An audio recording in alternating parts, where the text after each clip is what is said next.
Hey everyone, Georgie here with Ukraine Matters. I'm going to have a little bit of a discussion about the content on this channel, but right now let's jump into the map and I will tell you how well, or maybe not well, Ukraine is doing. So, in my community post, I've discussed that while New York Times and some other Western media's popular ones are claiming that Ukrainians have started their big offensive, I said that that is not what we should expect. Because when a big offensive will come, and if it will come, it's better to think about it this way, right? There are two stages that Ukraine is trying to do with their attrition warfare. So there are two phases. There is the attrition phase of the war, and then the second one is high intensity mobility phase, right? And the amount of equipment committed to the second one, it might be a lot, it might be less than a lot, but the point is, so once the enemy are treated well enough, then at that moment, some significant forces can be applied in order to achieve high mobility, deep penetration, and essentially penetrate, slice and dice all of the Russian rears. And at that moment, we will see the big territory gains and so on. So, and one of these major indicators that this second phase is going to be ongoing is that Ukraine is going to try to pressure as many places as they can. So they will try to create additional tension at many parts of the front line. This is done both so Russia don't know specifically where the main push will be right away, and secondly, to make sure that troops are as engaged as possible. So essentially, if there is a neighboring position, so that neighboring position cannot send some additional forces to reinforce or flank some of the advancing Ukrainian troops. So we would see that a lot more than just a couple of directions on this northern front line are engaged. Southern front line engaged. And most important, like if you just want like an indicator light, like a big kind of red flag waving that something is happening, is that there's going to be some action in Kherson. We know that it's probably not going to be the main point of attack just because how difficult it is, but it's definitely going to be a significant distracting attack, because if Ukraine can basically get Russians to send additional reinforcements or get tied up into this area, that would be just perfect, because then it's going to be less forces on the southern Kherson front. And right now, Ukraine is maintaining their positions on the left bank of the river, and there has been very little offensives. There's been drone attacks, artillery strikes, some expeditionary force, but nothing too fancy right now. And that's the same way kind of when I'm talking about some certain land gains. Right now, Ukraine is just trying to slowly attrit the Russian forces, destroy Russian artillery, destroy Russian forces, disable minefields, yada yada, and gain favorable ground to strike. Right now, for example, around this village of Robotyne, we know that Russians are very keenly aware that in this direction, Ukrainians need to be defended. However, Russians were strongly defending the village of Robotyne itself, and they're very, very hardly defending like its flanks on both sides. Ukrainians are having really big troubles advancing directly on both sides of the village. We're getting results that sometimes Ukrainians are successful, sometimes Ukrainians are not successful, and some of their forces getting a little bit of damage or destroyed. That is just how the war works, the current warfare. But what Ukrainians were able to find is they were able to find a weakness when they went a little bit around Robotyne. So right now we saw it basically because Russians were concentrating way too much effort on Robotyne. Right now there has appeared a weakness for Ukrainians to exploit.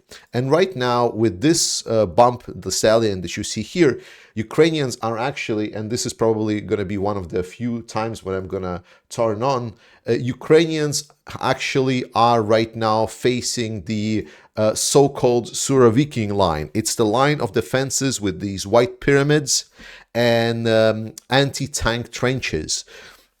And there has been already some small actions by Ukrainians to try to see how bad it is, how hard it is. So there will be a certain maneuver needed.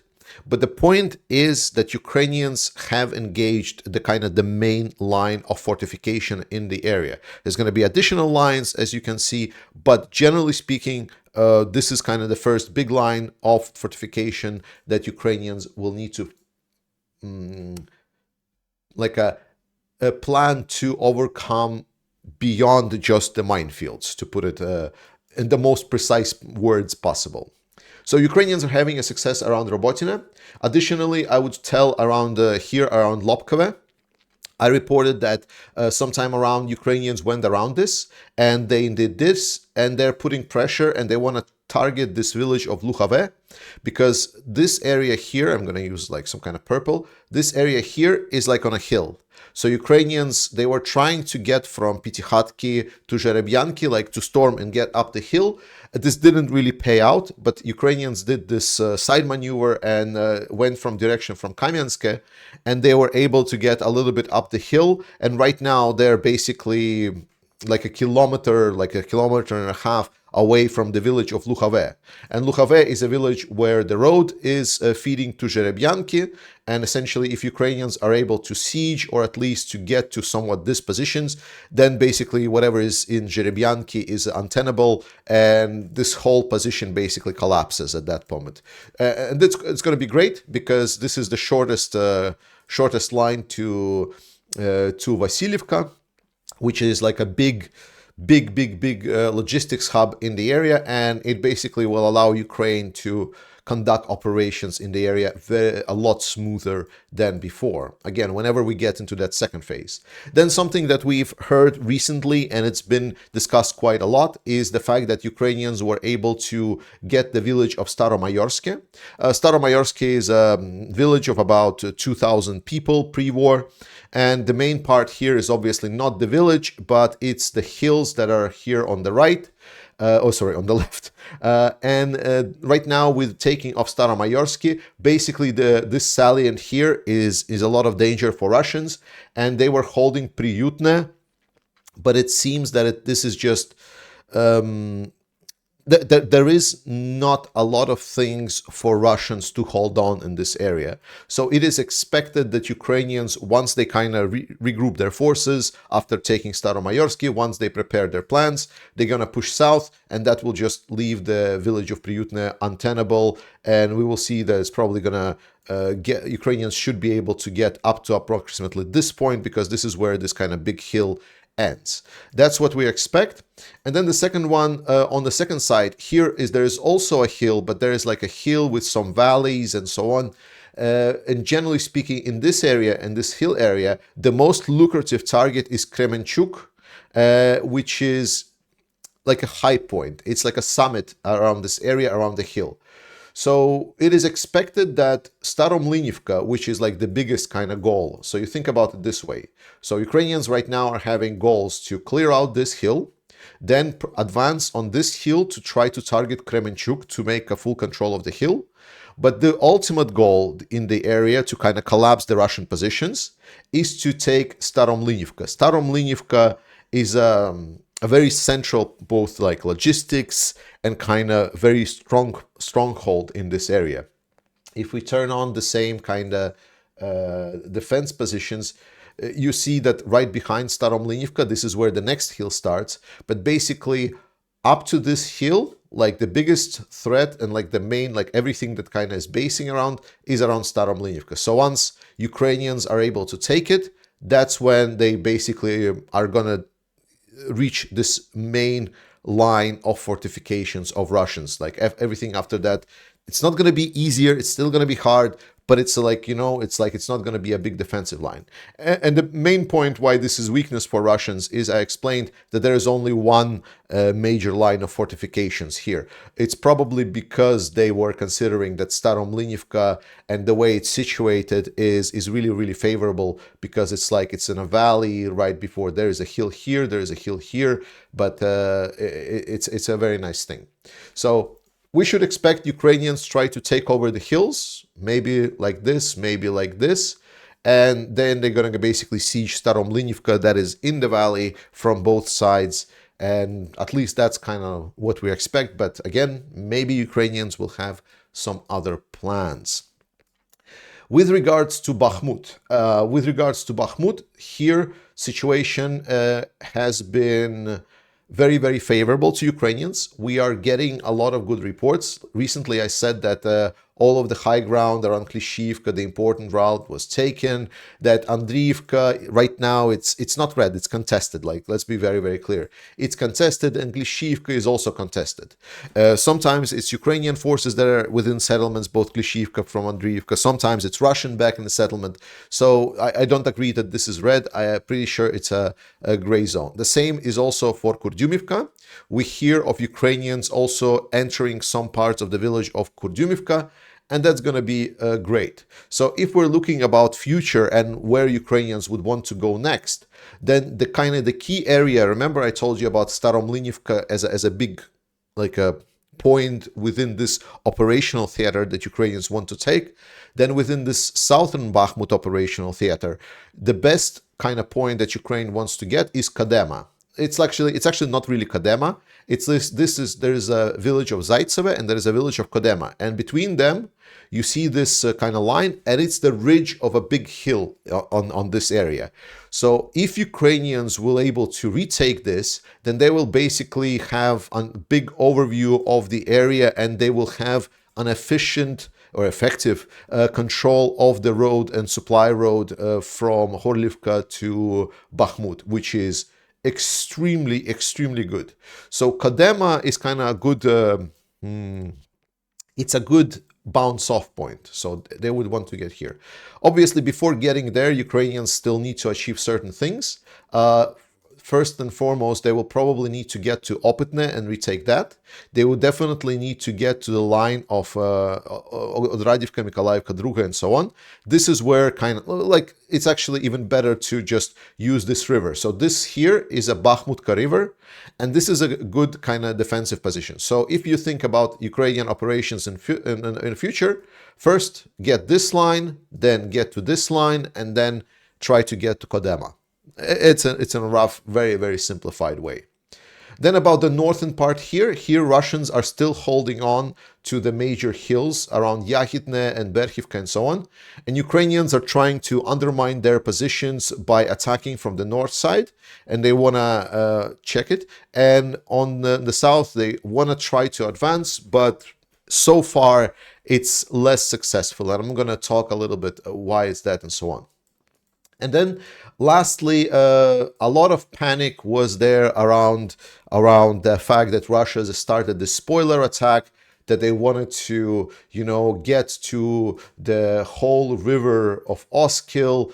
And actually, it was kind of the worst case estimates. Like in some of the analysts, they're saying that, yes, Russia potentially can retake all of that territory. However, now we know that Ukrainians are putting a lot of really good resistance. The terrain is very unfavorable for the Russians. As I explained, there is this hill that goes kind of in the middle of this area. And the only thing that Russians did with their advances, sorry, I should put red for Russians. And the only thing that Russians did with their advances so far is reach the base of this hill. So they didn't really advance past, one might say, beyond the gray area. So that's why we need to keep trust in the armed forces of Ukraine. As you can see, they know what they're doing. I wouldn't say that potentially Russia will not try anything else. We still should be aware that certain positions, ground can be taken. But all in all, it is still fine. And then kind of to wrap it all up, I want to just mention a couple of words, because I was able to hear from some analysts that I very much listen to, and unfortunately they don't speak as much as I would like to. But they have been very critical analysts that look very much about how Ukraine has been conducting their operations. And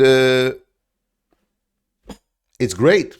They are very optimistic on what Ukraine is doing.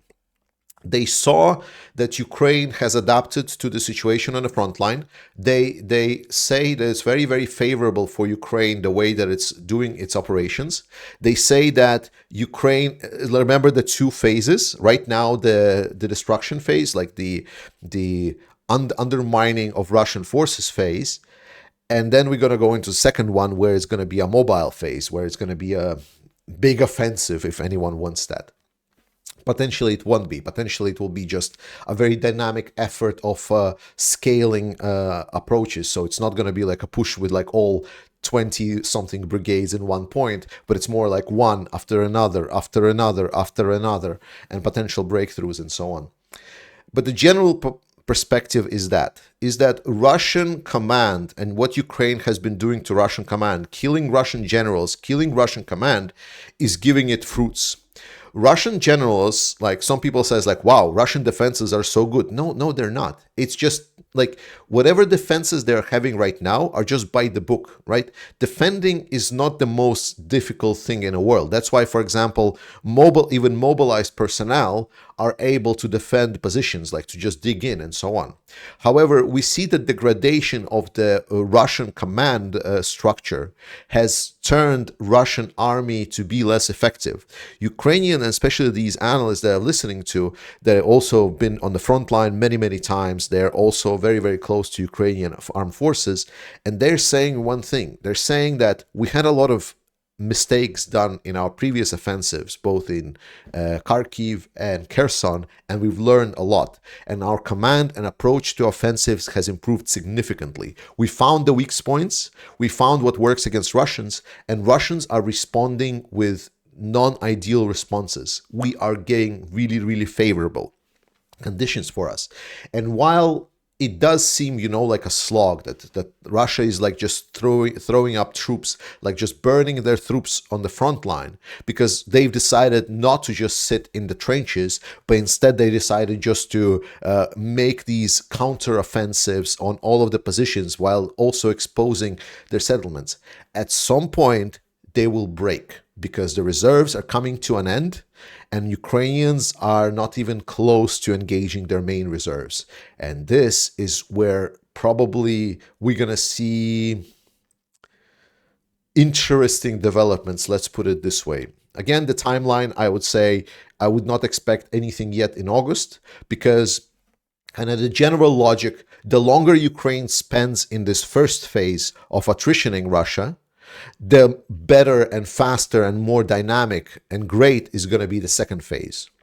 So right now we are looking at situation on the ground where Ukrainian forces have learned how to fight, have adapted. It's not ideal. There's still plenty of mistakes. There's still plenty of Soviet tactics. There's still plenty of people dying for dumb shit. But general perspective, strategic vision, and approach to warfare right now is very favorable to Ukraine, despite the challenges that Russia is putting them up to. So I'm very optimistic. Really was glad to hear that even the critical experts that were very skeptical about Ukrainian offensive, especially after Kherson and Kharkiv, they are now saying that whatever Ukraine have seen before, they learned a lot and now are giving them all. With regards to content on the channel, I did this test week right now where I started putting out more content where I talk about things, sharing my opinion, and it provided a lot of great data. But I think the most thing that it provided is that it confuses a lot YouTube algorithm. And the YouTube algorithm, because it is like a creator needs to make the same video again and again. So if I'm doing a map update video, I should be making map update video. And if I'm doing an opinion video, I should be doing an opinion video, because that's how the algorithm then distributes. It finds people that are interested in that content and then grows it. So to do that, basically, I will leave this channel where I'm going to be discussing war and map update, and I'm going to create a separate channel where I'm going to be sharing my opinion. So it's just going to be, if you just want more Georgie with more opinions and so on, there's going to be a channel for that, but I'm going to try to keep on this channel just specifically the war reporting and situation on the front lines. Thank you so much for watching. I love you all, guys. Join the Discord. Thank you, the mods, and I'll see you next time.